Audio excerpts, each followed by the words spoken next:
work session with Kurt Weber to discuss storm water management. Or Neil.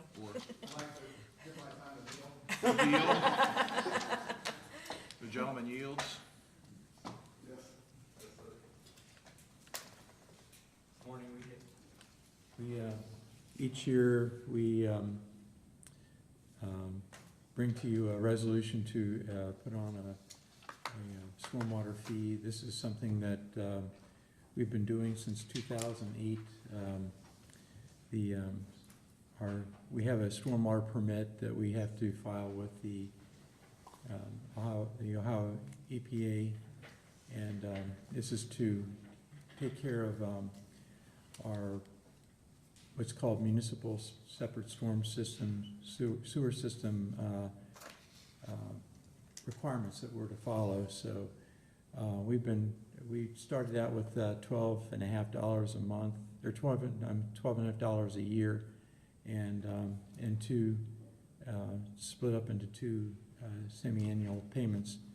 We raised that a few years later or lowered that to $10, and then last year we raised it to 15 because the cost of the program that we were having to take on is increasing. So it generates around $350,000 a year. So and we've been working with the Soil and Water Conservation. They're the ones that really do a lot of the work. They're the ones that do the field inspections for our subdivisions and do the education and public outreach and post-construction controls that they monitor. So they're really a vital part of it, and we will be working with them on providing them the funding.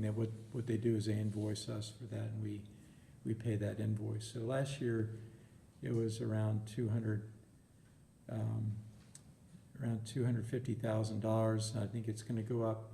They left it at that much last year, and then this year they'll be raising it because again their costs are going up. The amount of work that they need to satisfy that permit requirements is increasing. So Dave Mick is here. He's kind of administers this stormwater program for me. I don't really get into the nitty-gritty of it, but Dave does. So I don't know if you have anything you wanted to share. Yeah, not really.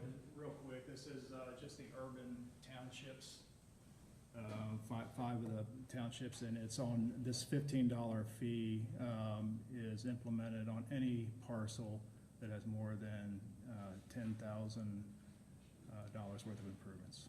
That's just not. So this isn't going into like a repair fund because we don't take that on private property, because would be ginormous liability if we did that. But this is required by Ohio EPA? Yes, sir. It's mandated by Ohio EPA, and it's just primarily inspection, education. It will occasionally fund a small study, $10,000, $15,000 study or something, nothing too large. It'll, I believe there was a pretty large expenditure that helped pay for the GIS upgrades and improvements that's used for the stormwater topography and that sort of thing. That's probably the biggest expenditure that we've had out of this fund in a number of years. How is it assessed? Through the taxes for Our real estate tax bill? Yes, Is correct. it assessed on half on each bill, or is it assessed on one bill entirely? I believe It's half. yeah. Half and half? Right. Half and half. Right. Okay. And then And what's the current assessment for it? Do we have a current assessment for it? Right, it's 15. Last year you raised it to $15 a year, Okay. 7.5, semi-annual payment, and so we're keeping it at $15. Do we have to reinstitute it? Is that why you're We here? have to do it each year. We have to certify it with the auditor by the second Monday of September. How long have we been doing $15 a year? Last year was the first year. Okay.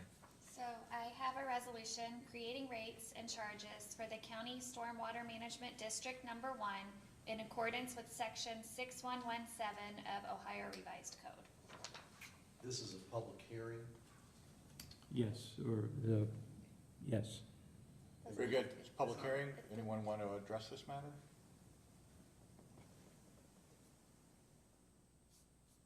Hearing none? Very good. Pleasure of the board. Do we have to move to close the public hearing, Bruce, before we discuss it? I'll make a motion, we close the public hearing. Second. And yes?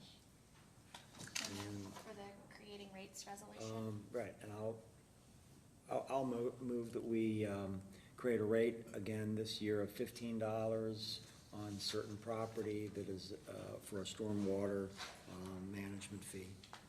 Second. And yes. Okay. Very good. Thank you. Thanks, Neil. Good seeing you. Move on to Ms. Mason, Director of our Transit Service, to provide a update. Good morning, Commissioners. Last year, Warren County sent out an RFP for the operation of Warren County Transit Service. And the Transit Advisory Committee poured over those proposals and spent a lot of time interviewing the companies and looking at all of the advantages of the various companies. And they chose a new company called Valley Transport. So the county entered into a contract with them, and they have been running the transit service since January 1st. And I wanted to give you an opportunity to meet the people who are running your transit service. As you know, transit is valuable to a lot of residents. Every month, more than 50% of the passengers are either elderly or disabled. And without the transit service, they would be stuck going nowhere.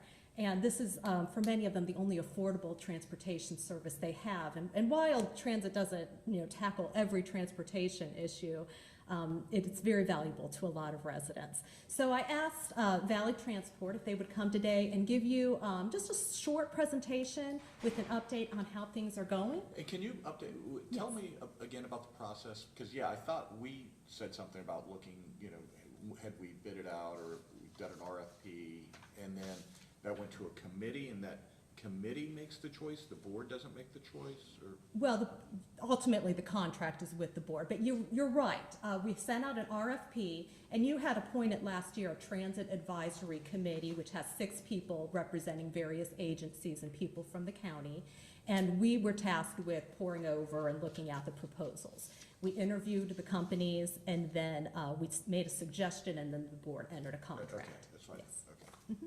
All right, so I'd like to introduce you to Mohan and Sash, who are from Valley Transport. Good morning, Commissioners. My name's Mohan. That is my last name. My parents gave me a very complex first name, so that's kind of what I go by. I am the Chief Financial Officer of Valley Transport. Thank you for the opportunity to come here and speak to all of you. I recognize we have a limited amount of time, so I will try my best to be as concise as possible and as entertaining as possible. So, without further ado, this is a small agenda of things we'll be going over today. First, we're going to do an overview of what the transit program is in its essence, the changes and progress that we've made in 2024 since we took over the contract in January. We're the new provider, Valley Transport, the technology that we've introduced into the program, most of which we've actually built ourselves. We have a software company as well, the ridership increase as a result of the changes we've made, what we have in store for the future, and any questions if you have.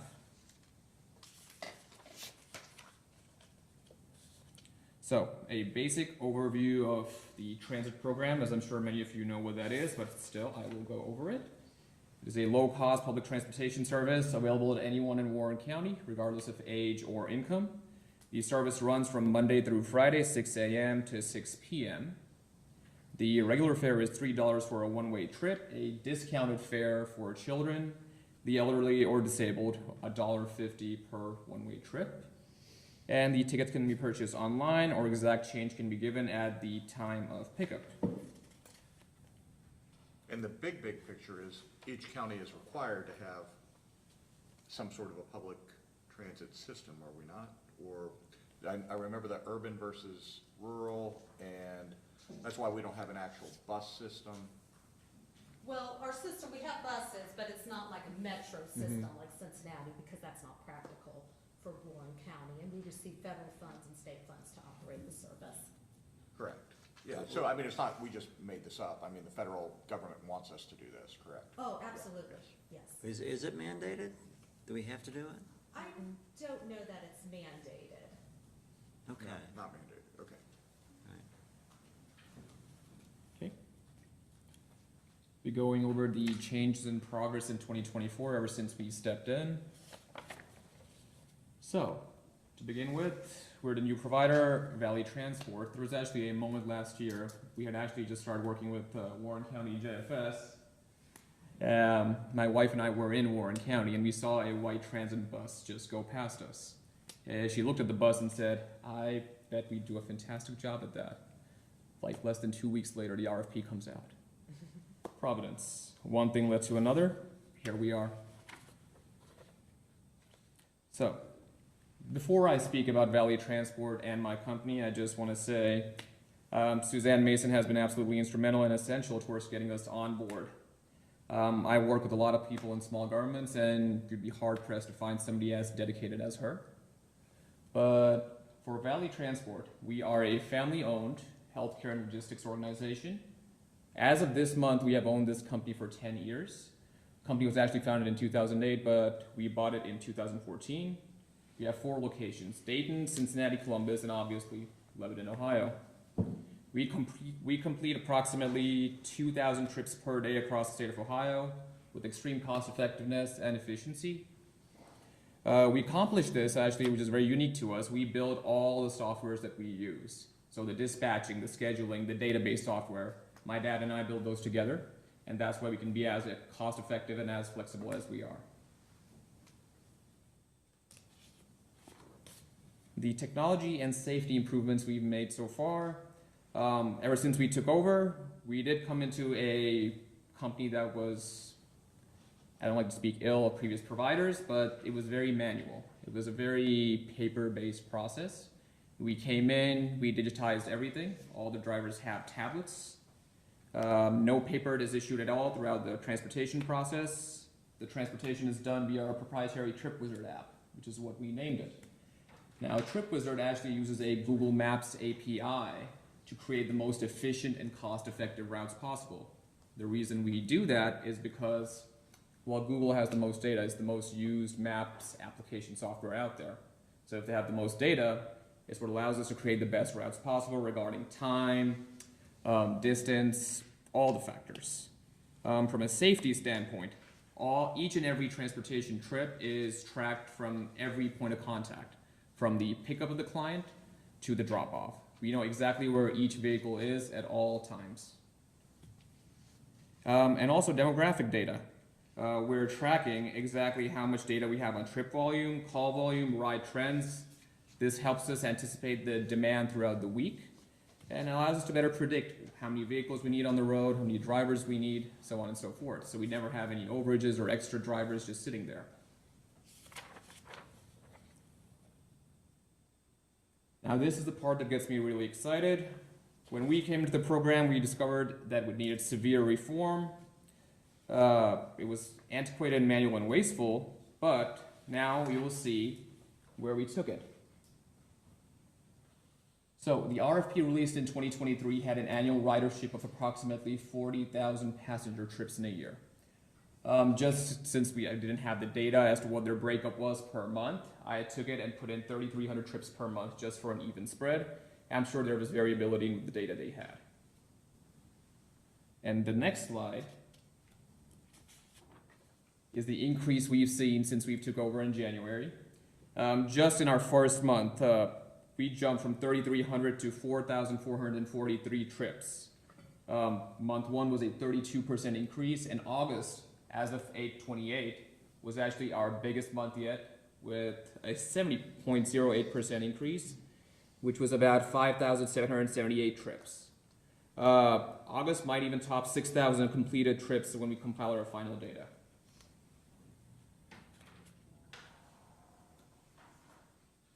And a little taste of the future, I have 3 things. One, that demand is very, very strong. and we can expect it to sustain or maybe even increase during the fall and holiday season. We're expecting a shipment of 4 new vehicles for the transit service. This will help us accommodate more trips because demand is very strong. And we are also workshopping a system to eliminate paper tickets altogether. So we do a prepaid debit card for trips, kind of like a bus pass, where they would just get scanned in at the point of entry into the vehicle and would just deduct rides from there. And they can just reload that online. And any questions? So how much does it cost to run your program in Warren County? I believe the initial budget was 1.4. Okay. 1.4 million. And so going back to the riders, when you talk about a rider, you're talking about each trip. Mm-hmm. And that, and so I'm assuming that you know who the people are, and how many people that is separate individuals use the service in Warren County? So I do not have the data on me right now, but it would take me about a minute to get you that data. Okay. But we are tracking that data as well. Yeah, okay, so in other words, you know how many people like in Lebanon use the service? Yes. How many people in Springboro? Throughout the county, we have a certain number of people who are regular users. Now, do they contact you and say, we'd like to have you come to us, pick us up and take us someplace? Or do you have a regular route? So we can do either. So we have some clients that call in and tell us that, hey, we need to get picked up here at this time and take us here. And we have some people that do recurring trips as well. Okay. And so what's the breakdown between people who are actually calling you to get a specific, service where you go to their house and take them someplace? And then how many are on a route? They actually come to like a bus stop or something like that? Is that how it works? So I would say the majority of them do the scheduled service. What we're trying to really push now is the loop service, which is a loop that runs around Lebanon. And actually, I should have talked more about that, but that's the service we're pushing more for people to get on, get off. And there's a certain number of bus stops that go all around Lebanon. Okay. So I have a question. Yes. As you're moving to more automation, Mhm. and given that this is a service that is disproportionately utilized by our seniors in the community to Mhm. get to doctor's appointments and so forth, what are the steps that you're taking to ensure that they're able to adapt to this new technology? So initially, there's going to be no changeover. The existing process remains. And then eventually our CSRs, the idea is that they would tell the clients that there's this service as well, that you can book it online, there's this process that you can do. But we would never take away the old methods until everybody was on the new one. So that one stays until everybody's successfully transitioned over. And once everybody is comfortable, then we get rid of the old one. How much of the costs of this program are covered by the fees charged to the people using the service? So if you've got $1.4 million in the program, what's your income? Because you're charging something, I see. Right, the fee that we charge does not cover the cost or even close to it. It's a very small amount of the revenue that comes in, Okay. less than 10%. All right, that's the answer to the question. Thank you. Right, in some ways, the fee was just to prevent people from unnecessary trips of, I want to run over here and get a Coke and come back and forth, they have to be invested a little bit just to make sure that it's. That's correct, and it also keeps people from canceling rides at the last moment, and yes, that's correct. Is it, well, it's such a low charge, do you have discretion to set the charge? You set the charge. It's done by We- resolution. We commissioners set Yes. the charge. Yes. Okay, and how long, do we do that every year? How often have we done this? Oh, no, the last time we had an increase was probably about 10 years ago. So, and is that because we approve the contract and then that's where we set the charge? Or do we set the charge and then we don't review this very often? How would we come back to review the charging again on this? We can review it at any time and change it. This is comparable to the other counties, though, our charges. Okay, and so we've actually done a study of what other people are doing? We have, and we are a little higher than some counties and a little lower than others. All right, thank you.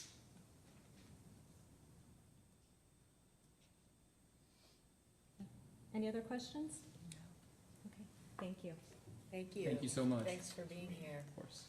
Thank you, and thank you for bringing us into the modern era of scheduling. We appreciate that. And Bruce, there was no problems on the changeover to a new provider this time? We have not been served. Let's keep it that way. That's a plus.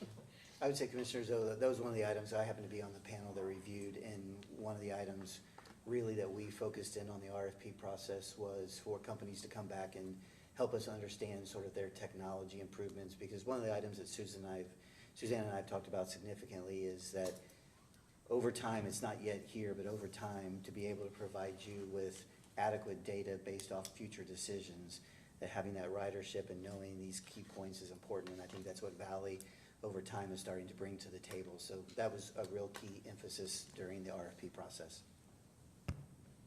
Very good. Well, thank you, and welcome to Warren County. Mr. Schnepke, good morning. Roundabouts. Good morning, Commissioners. Here today to just kind of seek guidance. I don't have anything that I'm seeking an approval on, but we have a potential opportunity to work with the engineer's office, we being the Port Authority, to assist on the Green Tree 741 roundabout.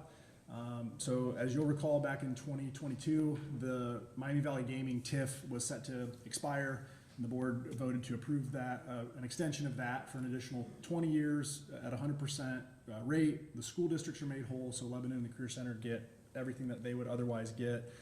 The remaining money that will be collected by that TIF over the next 20 years, we've kind of projected at roughly $4 million. So working with the engineer's office on their list of projects that they have outstanding sort of within that general vicinity that would support infrastructure around the Racino. The top one identified was the Green Tree 741, both from a kind of just readiness to go and critical need. Oddly enough, it's roughly right about $4 million, so it's a kind of a nice little fit. So what we would propose to do would be have the Port Authority issue a bond in roughly that amount, about $4 million. We would need to have a cooperative agreement with the commissioners for the transfer of those TIF dollars to the port for the debt service payments. Very similar to what we've done on previous bond issues. We did the refinancing on the Racino TIF debt. In this instance, because there would be no minimum service payment, on the previous bond issue, there was a minimum service payment requirement of the Racino. With that no longer in place, if there would be any shortfall on the bond debt service, we would just propose backing that out of the infrastructure bank, which I think if we don't go this route, that's I think where those dollars would be coming from anyways to do this improvement. So hopefully this is just a way to get access to roughly $4 million for the engineer's office for that project, that they don't have to take out of the infrastructure bank, and then they can reutilize those funds elsewhere. So that's the proposition, and if you're all okay with that, we would bring it in front of the port board in September and probably bring back authorizing resolutions, cooperative agreements sometime in October for your review. Because obviously the traffic in that specific spot has gone through the roof with the onset of the sports complex. Right, correct. Makes sense to me. Sounds good. Okay, very good. I just wanted to make sure we got the green light, since obviously you all control the TIF monies, and we'll get that back in front of you. Thank you, Matt. High time, and now we've caught up. Just a work session, Bruce. I take it if the participants are here, we can go ahead. Mr. Broush, good morning. I think Mr. Broush has some demonstrative evidence. Yes, and what? Some demonstrative Visual aids. Oh. Oh, you brought visual aids. Visual aids. Show and tell. Remember show and tell from second grade? I skipped second grade. They helped me there for a long I was gonna say time. you did that one. Yeah, I did that one several times. Did you bring anything in to show and tell? Yeah. It's my cousin, he brought in a lamb's eye once, 'cause it was, yeah, 'cause we raised animals, and growing up, when they went to slaughter, they said, hey, you can take any part you want, anything you want, you can have anything. So he said, I'll take that lamb's eye, and so he brought it in the school. That went over really well. That was really So what are you showing us? So this is water main that came out of Mulberry Street in Mainville, I'd say 2 weeks ago. And so this is a new water main, 6-inch. This is the 8-inch cast iron pipe that they cut out. And Which is how old? this is 1970s, probably. I don't know, this is either cast iron or ductile iron. One section of the water line is 1960s cast iron, the other is 1970s ductile iron. So I don't know which one this is, but essentially what you see is, you see where it's all corroded out, and this section here that is still intact, that's not steel, that's the cement lining. So there's a cement liner on the inside of this pipe, and it's essentially eating away everything except the concrete liner. cement What's liner. eating this away?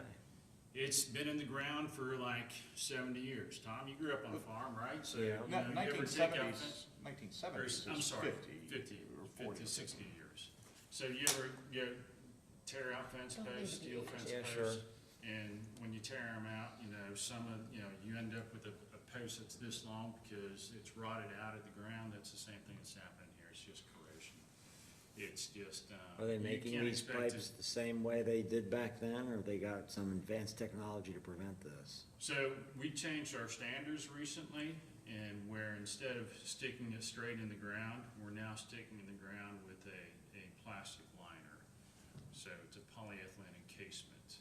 So every pipe that goes in the ground now has a polyethylene encasement that goes around the pipe. It's just basically polyethylene bag. Which should extend life expectancy.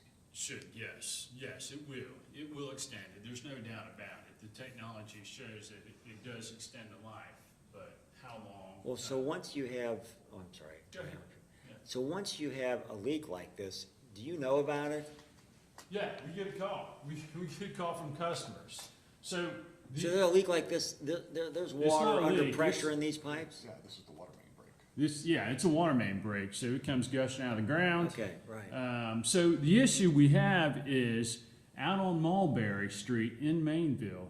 Our crew's been out there every week for the last 4 weeks, I think it is. We've had a main break, and in those cases, we've had, I think it's 32 to 120 customers out. The initial break was 120 customers. And our crews are usually good. They get out there, they hit it, they're done. You know, they have customers back in service within like, you know, anywhere between 3 to 6 hours. In this case, it's so bad out there, the pipe's eating up so bad that we had customers out of service for 32 hours, 32 to 36 hours. Do you cut So- out the pipe that's just broken, or do you replace a long stretch of pipe? Sometimes we'll cut out a section of it if it's bad, really bad. If it's a split, we'll cut out a section of it and replace, 4 or 6 feet of pipe. Other times you can put a pipe clamp around it and clamp it off. And either of those repairs are acceptable, but we've never had customers out for that extended period of time. And then not just that, the next week, it seems like, we're having a main break out there every week. Just because this pipe is old and rotten and it's. So Mulberry Street is the one right across from the post office, basically, in Mainville? Yes, right across from the post, right next It's to. not that terribly long of a street. It's, Catherine, do you remember how long it is? We're looking at a project to replace 3,000 feet of water main, so 3,000. there's probably, I don't know if we can throw this slide up here.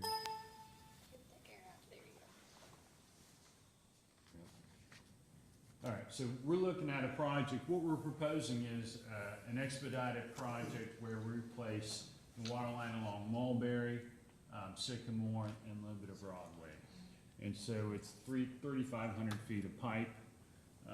What you see on the drawing here is you see a series of main breaks that have occurred over the last, Catherine. Since the beginning of August. There's one in there from You wanna take 2021. it? Yeah. So there's been 22 main breaks since the fall of 2020 in this area, 15 of which have occurred in the month of August. So those are individual points. It was 4 shutdowns. They would turn the water main on to try to refill the main, and before the water could hit the nearest fire hydrant, they were breaking it in another spot. I thought we had met on this and said expedite this and try to do this as quickly as possible. This is the difference, this is a different street. This Yeah. was, you know, what you're talking about there is State Route 48. So it's in the Mainville, it's like 3 streets over, 2 streets over. So it's the direct 48 going into Mainville, where we have Gus Bunnell's house that we had done some structural damage to because the water main was coming out of the ground. So just same ballpark, different street. Same boat, yes, different street. We did the design for that. Catherine actually did the design. And we expedited the construction by going out and getting 4 price quotes from contractors. And that project just finished up construction. It was last 2 months ago. Was Yeah, it July, the August? end of July it finished. So you turned that one around quickly. Oh, yeah, we turned it around. And it was similar set of circumstances that it was declared, this isn't normal, this isn't normal process, we gotta do something ASAP. Yeah, yes, we moved that up in the priority list of our projects and did an expedited design and expedited construction.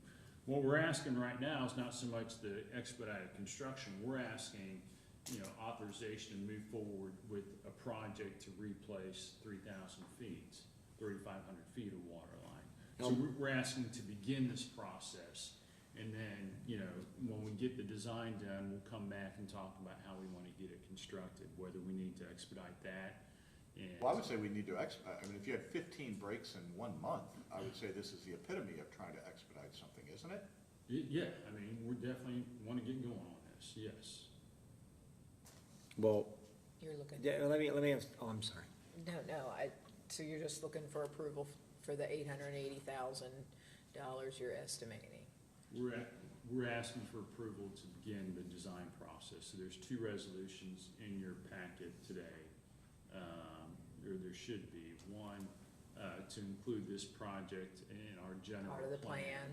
And then the other is to establish the necessity of the project, to allow us, if we need to go out and get easements for the project, acquire easements for the project. And then Are those the only 2 resolutions you're asking for, or are you asking for the board to declare a real and present emergency Those are the only 2. to avoid competitive bidding? No, No, those are the only 2 that we're asking to adopt today. Yeah, the third one I initiated with the prosecutor's office, really from a timing perspective to see if this would actually qualify as an emergency, because it's a little bit different set of facts in that last time, as he talked about, we had Gus Bunnell's house that was harmed with the water main breaks. Adam came back, and I forwarded it to the commissioners, which was that if they determine whether it's today or in the future, that Adam's recommendation is that they could also declare this as an emergency if they desired, based off of the set of facts. So that doesn't necessarily have to be acted on today, but I just wanted to bring it to the commissioner's attention that Prosecutor Nice did say this would qualify, in his opinion, as an emergency as well, when appropriate. But you want to take it out for competitive bid? Well, that's several months away, so, it's gonna take us, probably 4 months, 5 months to get through the design process. And at that point, as we You can approach- determine whether or not you need to declare an emergency. Yes, So you yes. want to get things underway and then evaluate. And we'll go through that hoop, in a couple months. And my last question, the $880,000 that you're estimating for this, and we're adding this to your existing bucket of projects, are you then putting an additional $880,000 in this column, or are you anticipating you're restructuring that list and the timing of other projects? That portion, what you just mentioned, this will go into the mix of our projects and, we'll have to move some projects around. Some projects that we were wanting to do sooner will have to get delayed potentially. But ultimately, it goes back to that whole thing of, these lines are expensive to replace, and we keep talking about how our system is aging, and how we need to, continue to look at our rate structure to reinvest in this. A small portion of that rate structure that we just adopted was to go into repair replacement of water mains, and I think we had envisioned, using somewhere around $750,000 a year to reinvest. Well, $750,000 doesn't buy you a whole heck of a lot of main that's out there. It gets you 3,000 feet. Yeah, and we have, probably, 100 miles of this ductile iron pipe in the Well, ground. I mean, that's why I'm asking you the question, is in reflecting on that rate structure and the number of times that we are having these types of discussions. Now, it's really concentrated, at least currently, in this particular area, but we know, just based on where the age of things, are we properly, are we taking advantage of the spreading the time of collecting resources? Are our fees sufficient to be able to anticipate and properly replace and repair what we know is in the ground? So, I think you may hear us come back in the future to talk more about this and about, raising our rate to reinvest more. The nice thing, if you remember our rate structure and where we're at in the survey, you have some buffer there on our rate structure when you compare us to other entities. That, we're one of the Sure, but least I think expensive. Commissioner Jones is going to, if we know this is coming, we know these pipes, this isn't the only pipe in the county that looks like this, and we are near the bottom of that rate structure.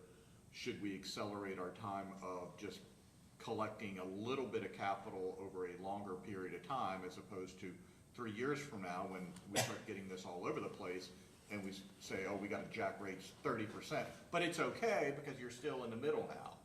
That we're just trying to get there a little bit quicker, as opposed to being reactive and saying, hey, now we have a real serious problem on 99 miles of pipe, and we got to jack rates 40% in a year. If you're willing to relook at the rate structure and. I mean, I think we have to. I mean, I just think, I don't know what the answer is, Chris. I don't know that I have a particular point of view, but we see you disproportionate to others in this room. Not that you're not lovely, but it's the type of thing that I think we need to take a bigger look. I know that is what you've been advocating for. I mean, you've been clear about that. Because we're balancing out these expenditures along with infrastructure improvements at our water treatment plants. They handle forever chemicals and all that. So that water fund is being taxed right now. So if we can come back and take a look at that and come back. But again, it goes back to that essential things of government. Water is literally at the top of the list, 911 services, things like that, but this is kind of non-negotiable. It's got to work. And if you're telling us that, but that we're not uncommon, that most communities, I would say, have pipes that are 50, 60, 70 years old, correct? Yes, yeah. A lot of the older communities definitely have these lines. And so. And I'm saying even outside of Warren County, this is absolutely a very common problem across the country. And it's not going away. This is not magically going to fix itself. We know this is going to get worse, right? It will, yeah, absolutely. We're seeing it more and more. I mean, when you track the number of main breaks we have, it's on an increasing scale. This wasn't a problem, 15 years ago. Now our crews are out there averaging 1 main break a day. We have around 300, 350 main breaks a year. So, whereas before, when I first started the county, we had maybe 100 main breaks a year. So we're seeing this pipe is getting tired. It's getting, it's getting wore out. Well, I agree. I think the time to do so, I'd rather have increases that are smaller in scale, as opposed to it's just going to hit one day, and the engineers are telling us that's true, correct? This will do nothing but get worse. But keep in mind, I mean, our rate structure, yes, our rate structure that we adopted last year, I think, was 7% rate increases. So keep in mind of what was approved, and we had a lot. But my fear is, okay, 7%, that's outside the scope of what we normally do in Warren County, but it's also in the context of, we've had 15 main breaks in one small area in 1 month, because the pipe that was put in all over, similar time, a lot of places, is failing. It has to be replaced. And how many other places is that gonna all of a sudden happen when it's like, oh, it's 880,000 here times 10 throughout the county, and so now it's $8 million that we need, and we have $2 million in the reserve. Yeah, I'm just, I think, we need to look at that, and I think we need to do a better job of teaming with other entities about using maybe some OPWC money, grants, and that's what we're chasing. I think that's what you're hearing, at least from 2 members of the board, is red alarms are going off right now. When I see that, that's not good. And it's one of those things where, once you know as an elected official, now I know, and there's water main breaks or whatever. I've never actually seen one of these, and now that I know, and it's like, and that scares me, that, again, at literally the top of the list of what we do as a government for our people is provide water. I mean, Absolutely. you don't have life without water. This is literally at the top of the list. And obviously, we're not able to just, like, wave a magic wand and it's all gonna be fixed, as you well know, like, it's gonna take a lot of time, It'll take decades. it takes a lot of time, so, I'm just thinking, We're moving into a different realm in our, in our utility. Yeah. We're going from, it used to be the young utility, in the 80s, we're the really young utility, our water lines are 20 years old, now we moved into middle age.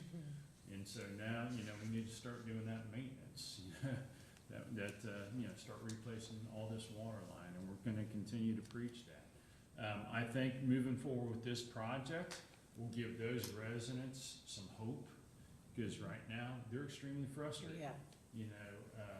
You hear about it, in the social media that Yeah. that we deal with. So I think getting the message, by adopting these resolutions, at least we can get the message out to those residents that, we understand. We understand what you're going through. We understand your frustration with not having, reliable water service out there, and worrying about, am I gonna have water when I turn that tap on? So this will at least give those residents on Mulberry and Sycamore, the message that, hey, this is important, and we're gonna fix it. And so that's what we're really asking today, is let's adopt that, these resolutions. And then we'll take a look at, our rate structure again, and try to figure out, how much can we, plow back into And these let's water do rates. another work session if we could on that point, sometime later this year. I was gonna say, how long do you think it would take for you to have that rate discussion, and we can, Get it what on. would be reasonable, do you think, or do you just wanna get back with Crystal? I think let me talk to our business Okay. manager, Michael, because Michael really has, a large input into these financial models that we run. And, so I think we need to run some financial models to look at different, changes in our rate structure and how much we can roll back into. But we'll be, So I it'll certainly be- appreciate that. It'll be several weeks. Okay, so- Several weeks. It'll be, probably 2 months. okay, But you guys have a master list of every Ron. pipe that's in the ground here that you guys service, correct? There is a list. And I would assume there's a corresponding date associated when that was installed. So you probably can, that's where I would reverse engineer that list and start going with what's the oldest pipes, how many miles of those, and we can't believe these are still working, pipes, and then start getting a model of, we know those are, in the next 2 or 3 years, we know we've got 20 miles of pipes that are 74 years old, and they're gonna be replaced. So I think that's where I would start working into this of what's that gonna cost with inflationary pressures that start coming up with a model of, if this hits all at once, that concerns me, because we have clearly eaten into, but again, the quality of our service has gone up. The water softening, all the things we've done, we have gotten better, while maintaining, relatively speaking, an incredibly low rate structure. We're not just in the middle, we're towards the bottom of rate structures for corresponding public utilities, whether it's a county or a city, correct? That's absolutely. So in that context, what I think you're hearing us say is, we are now concerned that, are we marginally too low and not having enough of a cushion? Because if we know, we can't believe we're still getting service out of these 74-year-old pipes, they're gonna go. And if they all go at once, that's a huge problem, and then it's not a 7% increase in a year, then we gotta jack it 40 or 50% a year. Yeah, I absolutely agree with the whole methodology. It's like slowly increasing your rate structure to allow you to, to reinvest into this infrastructure. I absolutely agree with you guys. I think that's wise, decision to ease your rate structure back up. Because, when I talk to other municipalities around this, they talk about our rate structure and how it's very low. And how it's, I'm wondering how we can balance this out with the rate structure we have. And keep in mind, when our contract with Cincinnati Water ends and we start self-serving in the Socialville area, we'll have that money to reinvest into these mains also. So let me get back with Michael, and our financial, manager, and look at a couple different options and come back in a couple weeks. So I've been trying to get a question in here. It's hard with you Feel free. guys. I know. So We're passionate. 22 main breaks since fall of 2020. Does that include the 15 main breaks in August of 2024? Yes. So you only had 7 main breaks between the fall of 2020 and July of 2024. Then all of a sudden, we have a huge spate of main breaks in 1 month on Mulberry Street, and it looks like 2 on Broadway. Is that right? Yes. All right. So now, why all of a sudden do we have 15 main breaks all in 1 month? Do you know why? They're clustered around 4 events. So, is this correct? Yeah, They're there's- clustered on 4 events that occurred in the last month and a half. 4 events? Four So- evenings or 4. Okay, and what, so now my So- question is, if it's 4 evenings in 1 month period, can you explain to us what what's causing this? Besides the fact that you got some old pipe, but there must be something else going on here. Let me give you a little rationale behind the 15 and 4 events. Is so when our crews go out there and the main's depressurized, and they put a clamp on the main, and then they go to turn it back on. All right. Does that jack the And pressure they- way and up? They slowly pressurize that pipe, and they try, they slowly bring it back up. So they open up the valve and open up a hydrant to feed water back into that pipe. And then you see these areas where it's, where you have really no pipe and just the concrete liner. That repressurizing that line pops that, and that pop happens like 10 feet down from where they're working. And So then- this then is they have all Then they being, have to go 10 feet over, dig that up. so this is being generated by we get 1 break, and then we cause another break, and then we cause another break. Trying to repressurize it.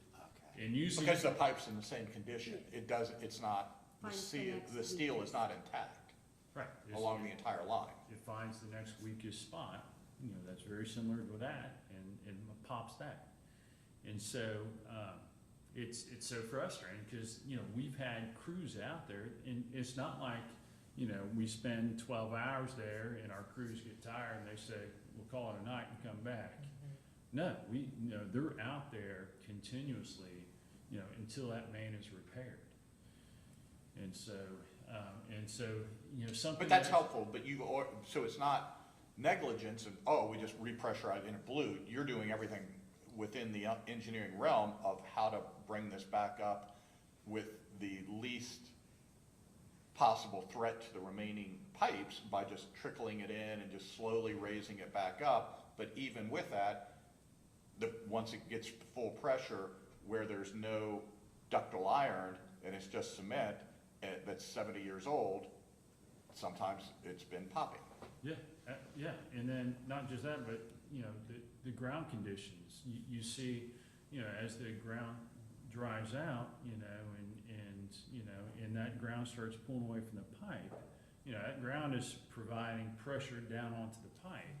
And these conditions here where it hasn't rained for 3 weeks, and you go to dig a fence post up, you know, to put a fence post in, and there's no groundwater down there and everything, so everything starts to, you know, the ground's actually starting to pull away from the pipe.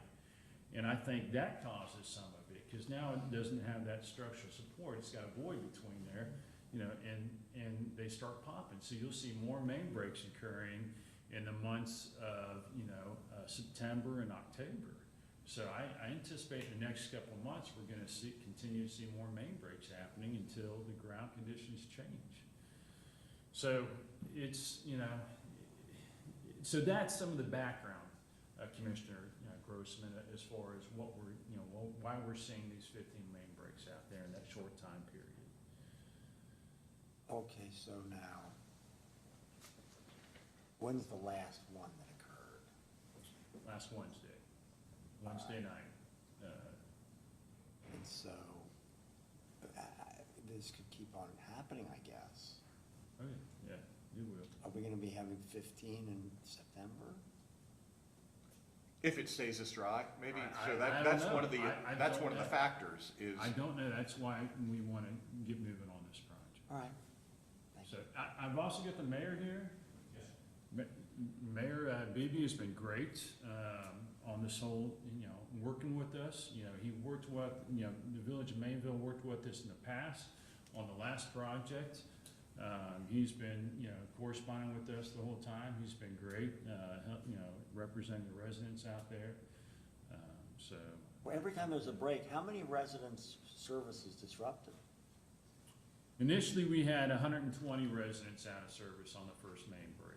And then we were able to change some of the valving, and so now, the last 2-3 main breaks, I think we've had 32 residents out of service on each of those main breaks. Better, but not good, so, yeah. And that's the best we can do in this area. All right. Yeah, Mayor, good morning. You got comments? I just want to thank you guys in advance. He said everything already. It's, social media is exploding with people wanting to move away. Everything we can do to say we're on it as best we can, but I just want to thank you in advance because it's a very serious issue. People without water for over 24 hours is terrible. When it's 90 degrees out and can't flush their toilets, I mean, it's terrible. Yeah. Well, obviously, we take it seriously. I appreciate it very much, you know. Just kind of doing some damage control from a political standpoint too, so Yeah. we care. Well, then show us you care, that's what they say, and that's, you know, yeah. But Chris has been great, I can reach him in the evenings when it happens, and we're like, oh no, another one. In fact, the very day that they finished the 48 completion, within 2 hours, one popped. You know, 50, 60 feet away, it's like, oh my goodness, you know, so. Appreciate all you guys did, you know, approving the 48 project, it was huge. But again, as soon as it's finished, now we have Mulberry that's popping like crazy, and, you know, we're just trying to get this done as quick as we can, so, yeah. Right, we're not trying to put a Band-Aid on it, we're trying to fix it, so. I appreciate you guys very much, thank you. Thank you for Thanks, Mayor. being here. I think Crystal has two of those resolutions, the necessity and the plan one, and then Chris and I can discuss relative to the procurement once we get to that stage. I just wanted to let you all know that if you deem it to be an emergency, when the time comes for procurement, you can make that decision to deviate from normal procurement rules based off Adam's opinion, if you so desire. So the first resolution is determining necessity for the water main replacement along Mulberry Street, Mainville for public use. So moved. Second? And yes? And the second resolution is approving revised general plan for waterworks facilities in the Warren County Water District to include water main replacement along Mulberry Street in Mainville. So moved. Second? And yes? else want to speak on this matter?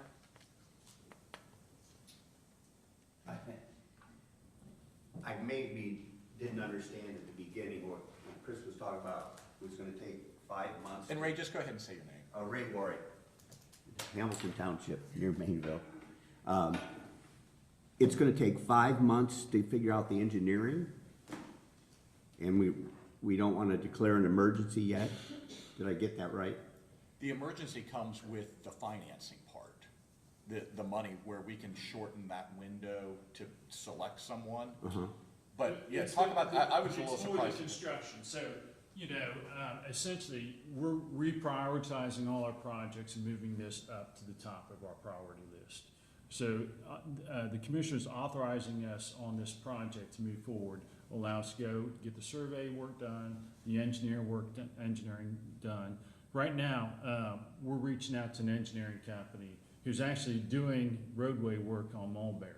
So there's a company right now who's got an OPWC project where they're replacing 2 culverts on a culvert on Mulberry and a culvert on Sycamore.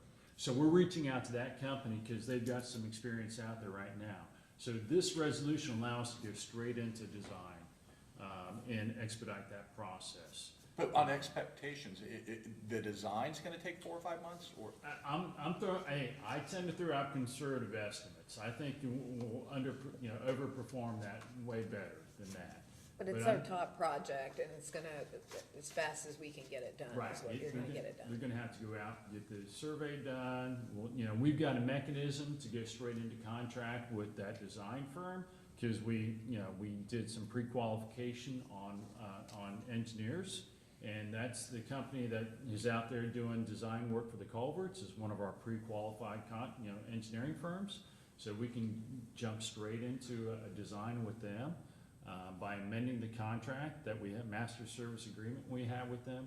So the emergency resolution deals more with the construction side of it. So that's where, the construction side, that's declaring this an emergency would allow us on the construction side to forego the procurement process and not have to go out to public bid. I get So that. that's But why not do that on the engineering part? I'm No, wondering what the Bob's gonna engineering tell. part, the engineering part is already ready. We're ready to go. Okay. So we've I got misunderstood. that- we've Yeah, got so it's that. not the selection, it's just the actual going out, the engineers to do the Do the work. surveys and all that, do the work. But you're not doing it in-house like you did on 48. No, We're gonna use a consultant. Very good, Great. appreciate it. Next and last on the agenda, Susan? Yes, Commissioners. So we have funding under Human Services right now that was received from the federal government under the American Rescue Plan Act in 2021. It's called Emergency Rental Assistance 2. You guys have probably heard this before. When I came back to Warren County in October, there was $1.6 million available under this. And we, the funding can be used for people who have housing insecurity or utility needs.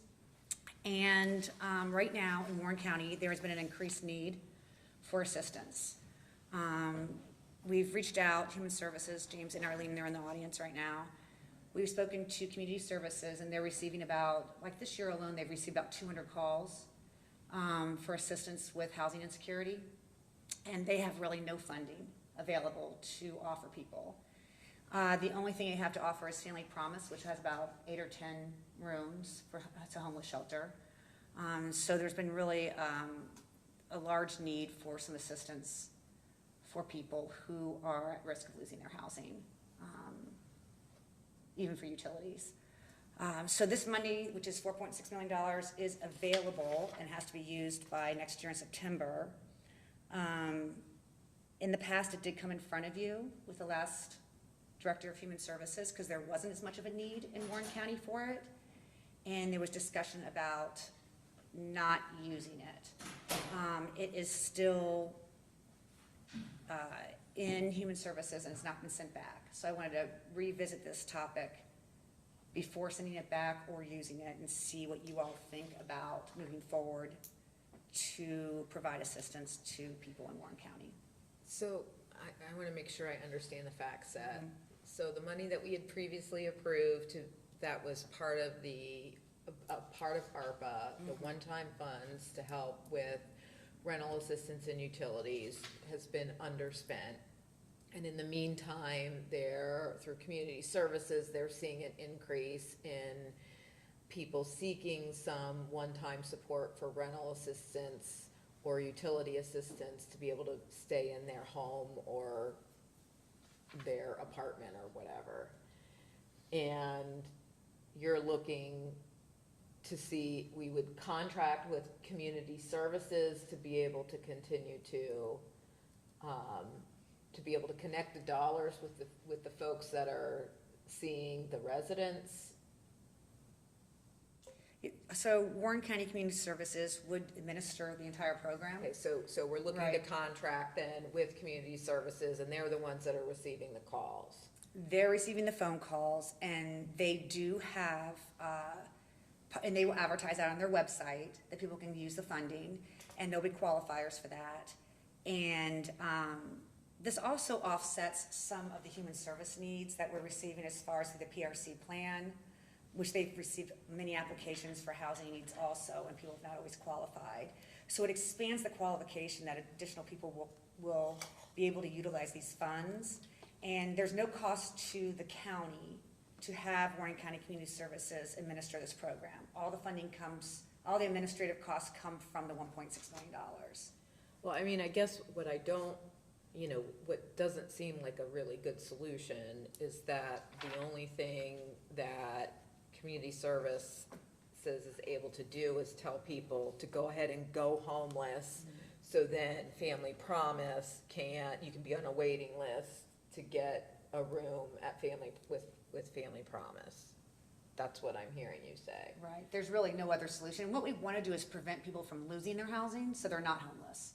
And with this funding, we can do that in Warren County. So if someone's struggling to pay their rent or pay utilities, or they get far behind, for us to utilize this money to do that will prevent that homelessness. Temporarily. Temporarily.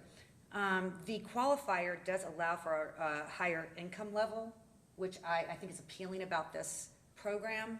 It's 80% of the household median income in Warren County. So people who are working, who maybe are struggling or are down on their luck, or have unexpected finances or expenses that they weren't expecting, can utilize this funding also. Where they would not qualify for services under human services. And if we don't do it, then what happens to the resources? If we want to send the money back to the state, the money will be sent to other counties in Ohio and utilized by other counties. So it will be used. How do we determine who is appropriate to use this service? How do we make that determination? Right, so there's an eligibility, and the eligibility is 80% of the household median income in Warren County, which is about 82,000, is the 80%. They can make up to 82,000. Financial hardship directed to COVID, it's self-attested. And then if they're at risk of experiencing housing insecurity. What does housing insecurity mean? It's very broad and it's very flexible. It can be that they cannot afford their rent a month. Just James and Arlene, do you guys want to come up to the microphone so you can, because they're much more versed in this topic, and I don't want to misspeak. I think I know it pretty well, but they might be able to add to it. It can be that they cannot afford their rent, that the utilities have fallen behind. But that's not really, so somebody says to you all, they contact somebody and they say, I am having difficulty paying my utilities, or I'm having difficulty paying my rent. Is that how we get? They'll contact community services. And then there's Okay. an application. Right, there's an application that they'll fill out, and they have to self-attest. They have to sign something saying that they have had problems and have housing insecurity. Okay, and so how long would we be paying them if they are eligible? How long would something be paid to them? 3 months. is 3 what we months said. only? Mhm. Okay, and then they're off the program and they Right. can't reapply for a period of time after No, that? it would be 3 months. Okay, so 3 months they can be on assistance, and then after the 3-month period, they've either resolved their problem, but they can't get back on the system forever, or for the next year, or For what? this program. For The this program particular- terminates in September of next year, so it'll only be a year program. Okay, all right, and the money is coming from the federal government? Through the state, through the federal government to the state to Okay, us. and it was related specifically to COVID? Is that what you said? Yes. And we So have the so- resources. So it's only because of COVID we're getting the money, but it's not because the people that are using it have had COVID? No. But they can self-attest that they had a hardship because of COVID. Is that, was that required? Yes. Yes. Okay. So you've got to have somebody who had lost a job, was underemployed or something because of COVID to get into these funds. They could even say they had some kind of financial strain during that time. They can self-attest to multiple things. It's very flexible. Okay, so why, is there any reason why we wouldn't, since the money has been basically authorized for our state? And since if we don't take it, it's gonna go. We've already taken it. Okay. We have it in our possession. Right, We've so if we taken don't it, use it, and or we've we don't authorized apply it for this purpose, but it's being underspent at JFS because of limitations around it, and Warren County Community Services is the entity that is receiving the calls because they're not on other forms of public assistance. So they may not be known to JFS at all. They got behind in their rent payments or their mortgage payments, so they're calling community services. So JFS is only seeing those clients who are coming into the JFS system. This is sort of broadening up the pool of people to residents who may not be on any other form of public assistance, but are seeking some assistance for. Temporarily. And under Warren County Community Services, if you look at their webpage, they do have a link on there for housing insecurity. So people do tend to call their service for that. And that's not uncommon for other counties to have used their community services to administer this program. What Because are it we does take a being lot asked to of do work. today, though? I'm sorry? What are we being asked to do? To contract with, to Community allow them to services. contract with community services and expend the money that we already received and appropriated for this particular purpose, but to allow community services to do it so that the money is connecting with the people who have the needs.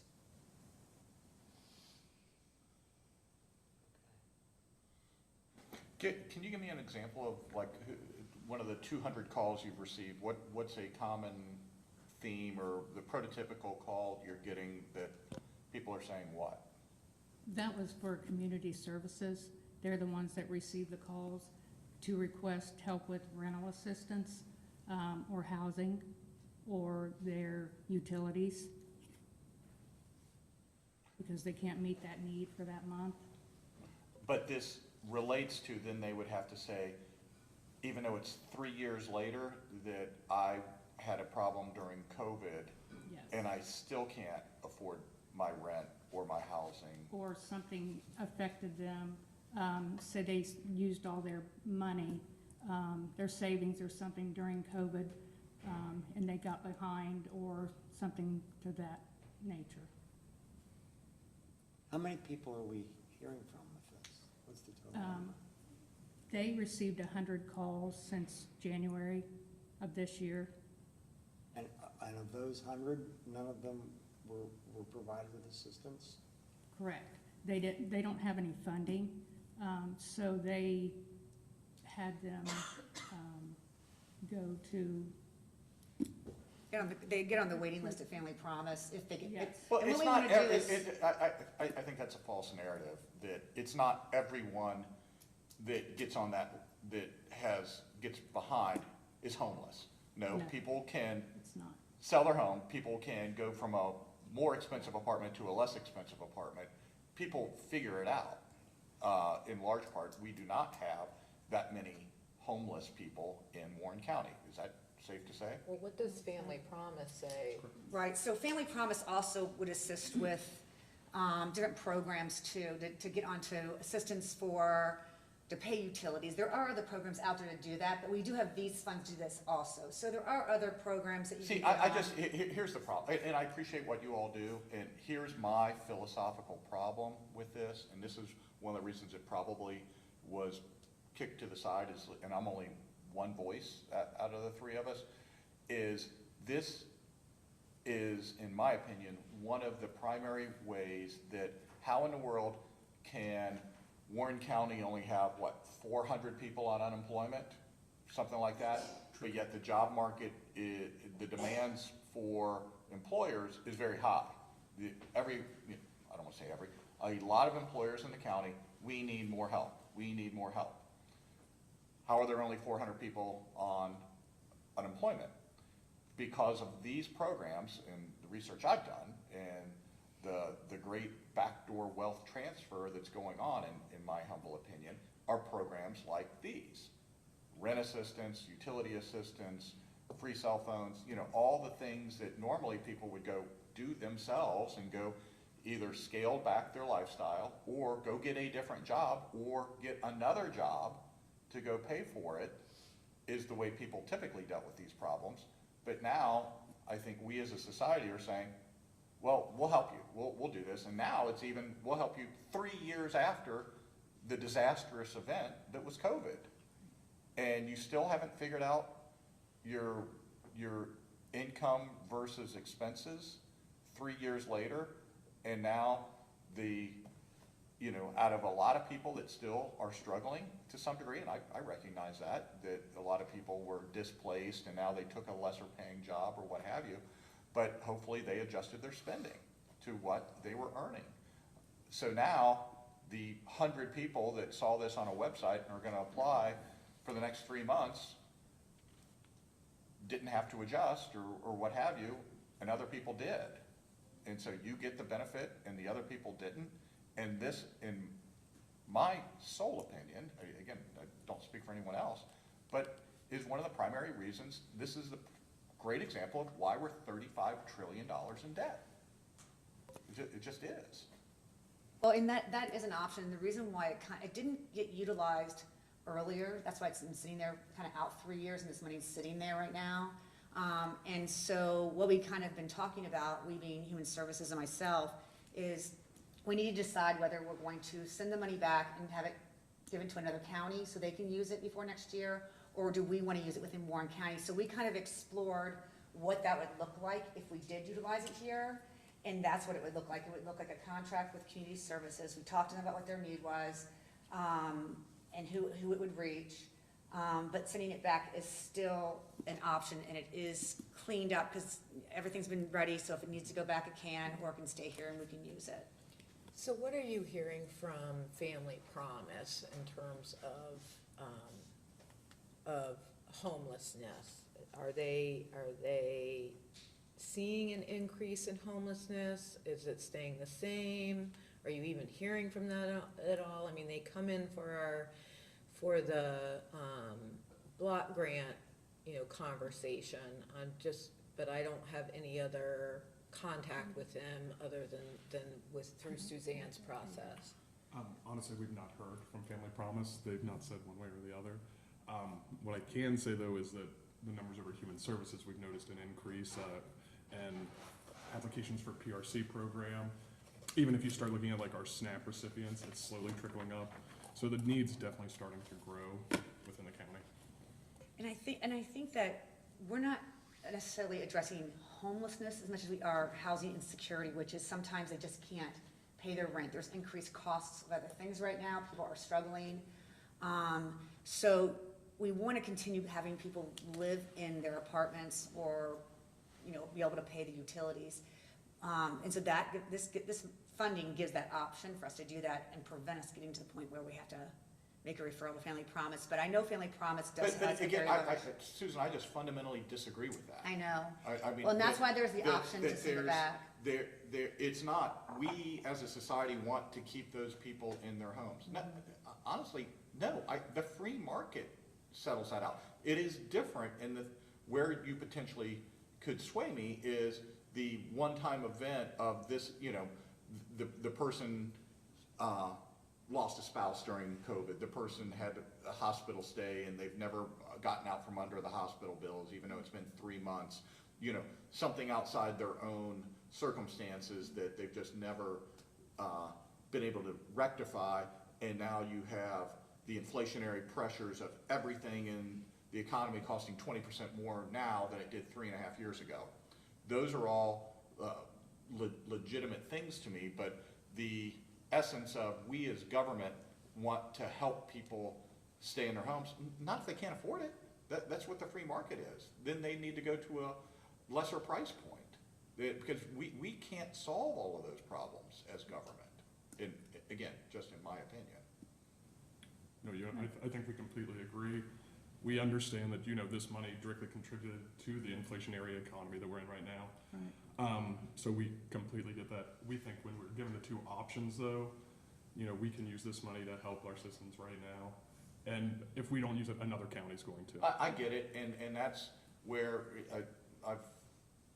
this is not my first rodeo with this subject. On federal money that was just given to us and go spend it or we're gonna lose it.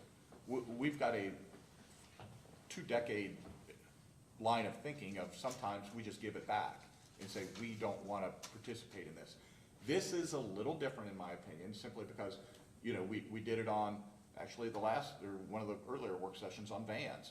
You know, we got all this money to go do replacement vans, and we had just, Bruce, 2 or 3 years before that, bought a bunch of vans, and we're like, this is stupid. We're not gonna spend federal dollars on something just because we have the money and replace something that doesn't need replacing. Take your money back, even if somebody else does spend it. But this is harder for me simply from the standpoint of it's going to go to somebody else's county and somebody else's citizen that should change their housing circumstances. So, man, it's frustrating. We shouldn't, especially 3 years after this emergency situation, but the emergency situation of having $35 trillion in debt is getting worse every year by $2 trillion a year that we're overspending. I mean, we completely agree. We're in line with your views. What it comes down to for us is just, you know, at this point, we want to either know, do we send this money back? Or can we move forward and, you know, kind of get ahead of what we're seeing red flag? How much discretion do you have on the local level relative to recipients? That it is people that are working, that are trying to help themselves, that had a medical situation or loss of a spouse or something, you know, how deep in the weeds can we get? Or the federal government says, these are the 3 or 4 broad questions you're allowed to ask, and if they apply and they say they felt insecurity, then you got to give them the money. Yeah, unfortunately, we can't get too deep into it. It's these 3 or 4 questions, you know. So it does paint a, you know, with a pretty broad brush. So when they fill out the questionnaire and they answer the questions, there's no verification on this. We just trust their answer, and then we send them money. It's a set amount of money that they get for every applicant for a period of time. For 1 month, they get, is there a capped amount? Do we send them money or do we pay a bill? It goes to the bill, to either the renter or. It goes to the landlord or the landlord utility. Utility. Which is good. All right, so, so those bills can vary. Yes, So is there a capped amount for an individual there is in a not. month? No, No, so so the person has a $2,500 rental payment because he's in a big house, could go into a smaller place, but wants to stay in the $2,500 place and says, hey, I was affected by COVID and I'm having problem paying this big bill and I'd like to have some assistance. Will you pay it for 3 months? And we do. And the person makes $81,000. And they gotta make $81,000 or less. yes. Correct. It just, all right, and the same with the utilities. If he says, or she says, I can't pay my utilities, and I imagine if you can't pay your utilities, you probably haven't been problems with your rent, although maybe they feel like the utility company ought to keep them on because, you know, it's a utility company. Well, the private landlord probably is like, you're not paying me, I want to kick you out. And so, and that's gonna happen. Because this person has a chronic problem paying their rent, oh, we're not solving a problem here with 3 months. And I think unfortunately with human service programs at times, you'll see people who have learned to work the system and take advantage of that system. And it's such an unfortunate part of it, but there are also those people that do have that need.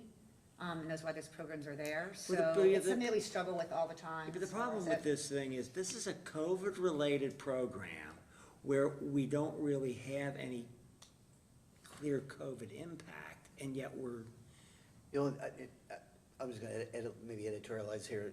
That's where I would probably, so I would originally went where Dave's mind was, and I posed the question to Susan, who I assume eventually went to Arlene and James was, because I was thinking more from like, could we help seniors directly and maybe lessen what our burden is relative to our senior levy and those items. And unfortunately, what James told you is it's a very broad brush, and so we couldn't get it specific. I think from a COVID perspective, and it's just a personal experience, and we were in a different boat, is, for instance, my wife is a nursing home administrator, and they are in the field when COVID hits, it's an epidemic inside of their place still. She got sent home for 2 weeks. Luckily for us, she got paid, we have the insurance, no harm, no foul, but I do think about some of those individuals that may be an aide at a nursing home and those items that may have some of those insecurities. It's a one-off, I don't know that it sways anything by any means, but I do think that COVID is still here. It's not as what we had several years ago, but there are folks that are sent home and not allowed to work during those COVID exposures, depending on the field that you're in. So that's the only thing that I was thinking of originally.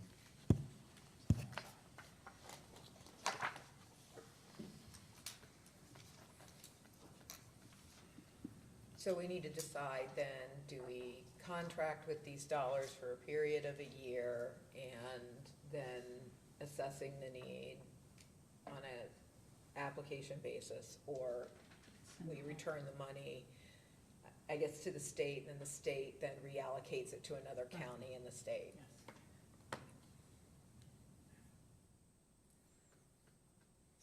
Does the state or the feds audit this money? They're gonna come and check and see who he gave it to. Yes, we have to report back the demographics, so they monitor that. And community services will do all that work for us, and we have a system already in place, a portal already in place that can take care of that function.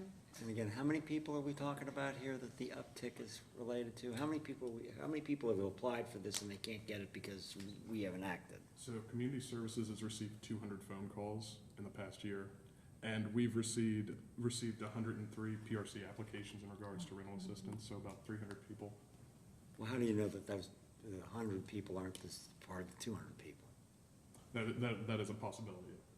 I mean, even the 200 people could be calling over and over, but, and you know, and I think, to tell you the truth, with this one, I kind of actually appreciated the fact that the income level was a little higher for working people. Because I think sometimes people are working very hard and are not on assistance, and they don't qualify for services through human services. So it kind of made me appreciate a little bit more that this expanded it for someone who might have had difficult with medical bills, or might have fallen hard time, probably lived someplace for a few years and now for a couple months needed a little help, which usually isn't typically available for that income level.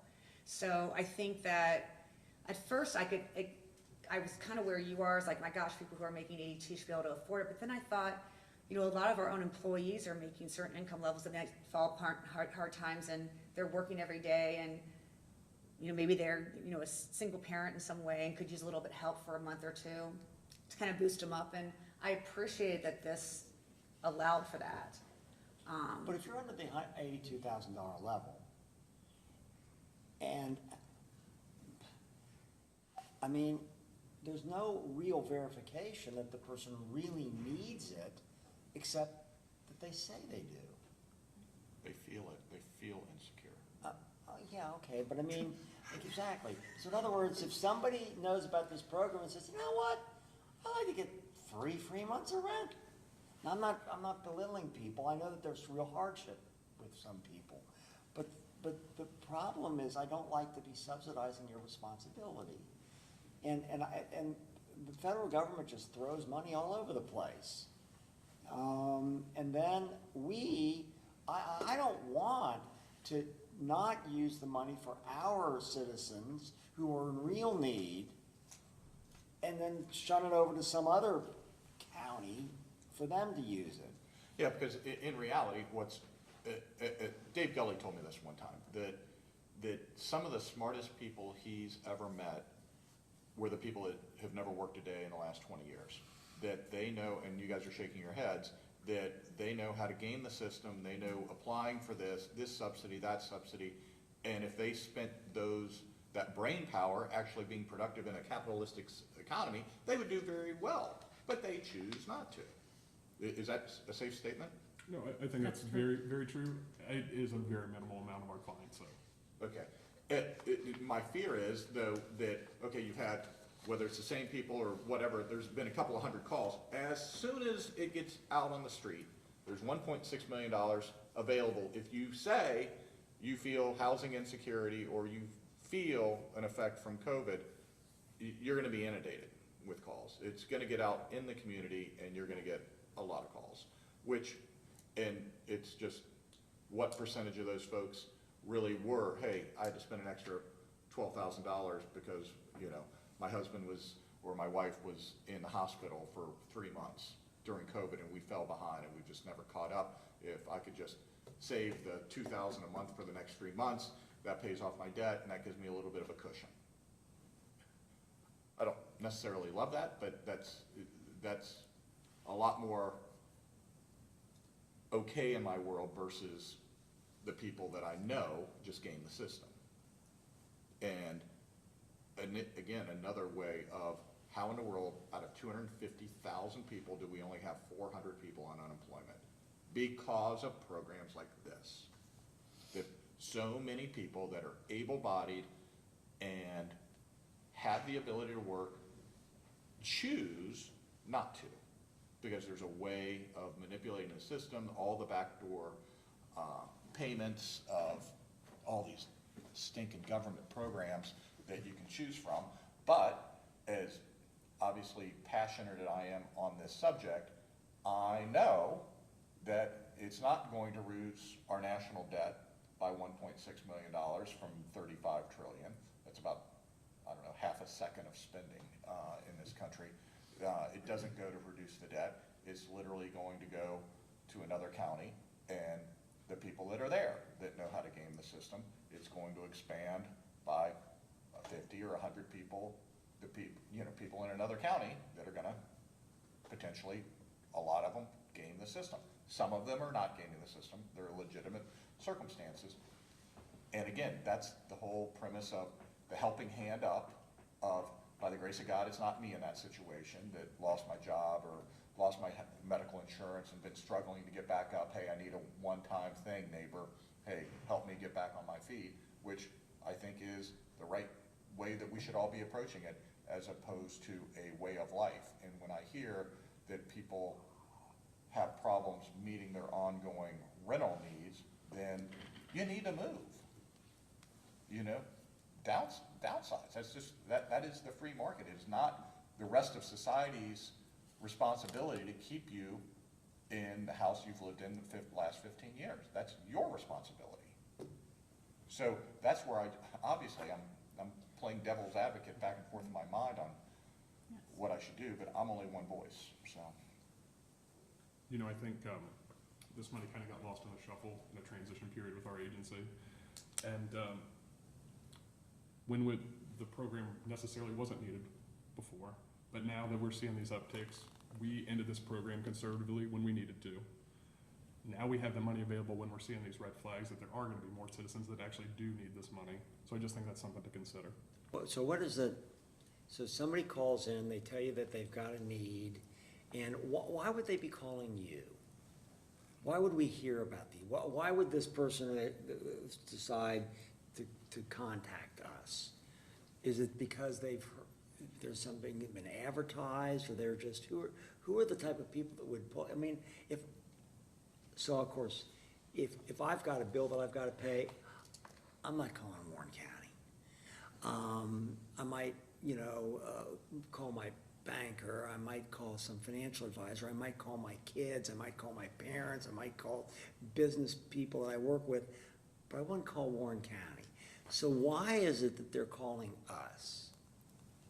Community Services had a program similar to this. They ran out of funding, so probably those people are the people, they heard about the funding that they had previously, so that's why they called. Okay, so these are people that have been in the system already. They could have. And there are people that are used to seeking help. Because Well, they're, also, Community Services provides services to the community, so someone who would need service would reach out to Warren County Community Services because they provide services. That's separate from Human Services. So if you start searching for any sort of assistance, in Warren County, we're gonna be the first search result. right. So you get a call from somebody, and right now, even though we've got money, we can't use it for this purpose. That is correct. And so the real decision point today is whether or not we take money that we've already received, authorize it for this purpose, for how long a period of time would that be? It's until September 2025. And why is it that period of time? That's when the ARPA money, we have to have it. Spent by then? Yes. Okay, It and has to be if you obligated. haven't spent it by then, what happens to the money? It goes back to the federal government. Okay, so it seems to me that given the fact that our county has fewer people than a lot of other counties doing this, in a strange way, the best way to get the money back to the federal government unspent would be for us to do it. Well, I would oppose that. Well, I mean, I think it's disingenuous for us to hold on money for that purpose of.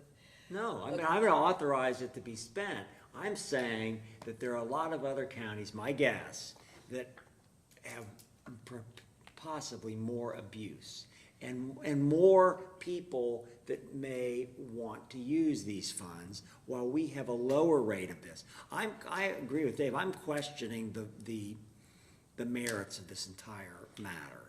But at the same time, I do want to provide, to the extent that this has been authorized, we've accepted it, we have people that may be illegitimate, I would prefer that we provide that service to our people than to other communities that are already getting it too. Right, because there's only gonna be two groups that ultimately get this. People that are actually, as described, legitimately in some sort of a short-term hardship, that a little bit of a helping hand for 2 or 3 months could change them dramatically. What you're saying is there is a higher probability that that's who it's gonna go to here in Warren County, because in a macro sense, we have fewer people gaming the system That's my point. on a pro rata basis as opposed to potentially That's my point. other counties. And then the second group that's gonna go to it are the professional gamers of the system. And if it's gonna go to a professional gamer of the system, I'd probably rather them be in Warren County, than somewhere else. I think we have fewer of those people. I would also say that our human services employees and even in community services culturally view the world very similarly, and the programs are administered in a way that is distinct and different from a lot of other counties. And, we have, one adult on cash assistance right now? I mean, we do not have able-bodied, people in this county on cash assistance. I would just say that, I think most people who may be seeking assistance, for something like this are doing it because they have a one-time need. It's a situational need.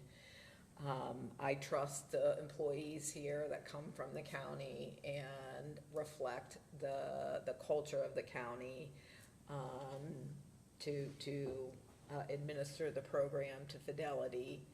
And, I think it's still highly possible with $1.6 million that we still will have money that is unspent comes at the end of the federal fiscal year.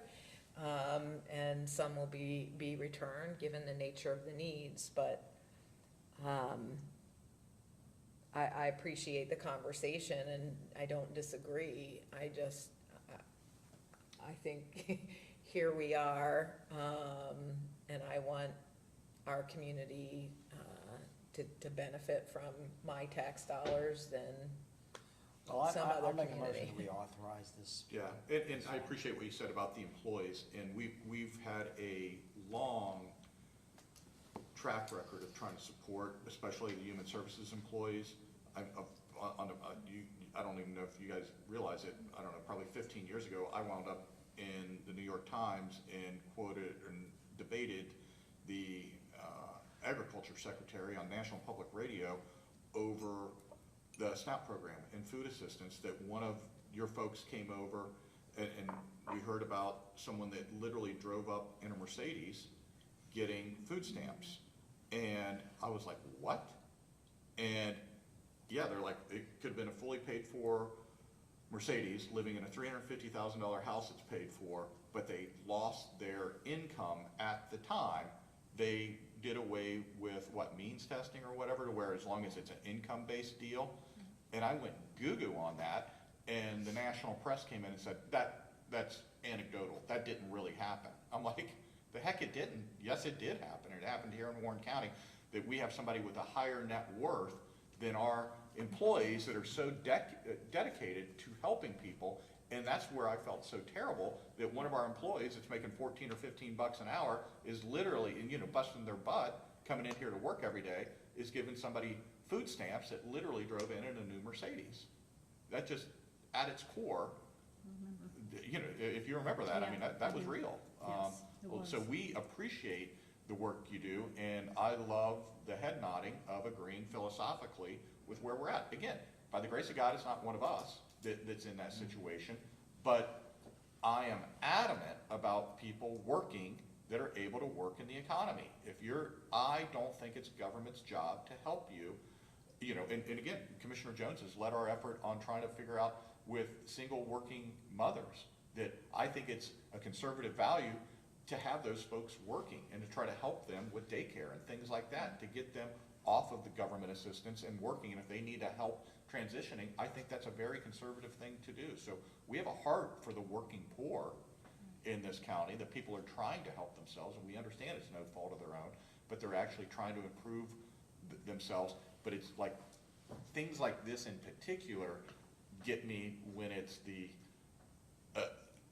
people, here's another 3 months I can live for. But again, I can't think of it that way, because there's gonna be a handful of those, but hopefully it's the people that really do need a little bit of a helping hand up.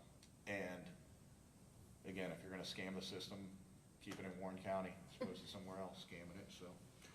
What's the pleasure of the board? I made a motion. Second? And roll call? Mr. Young? Yes. Mr. Grossman? Yes. Mrs. Jones? Yes. Thank you all for what you do. Thank you. Thank you. Appreciate your time. Thank you. Motion to adjourn? Second? And yes. Ray, that was a fun one, huh? I haven't been to one of these meetings in a long time, and I'm gonna open up an agency that gets this government money. How much profit do the bus people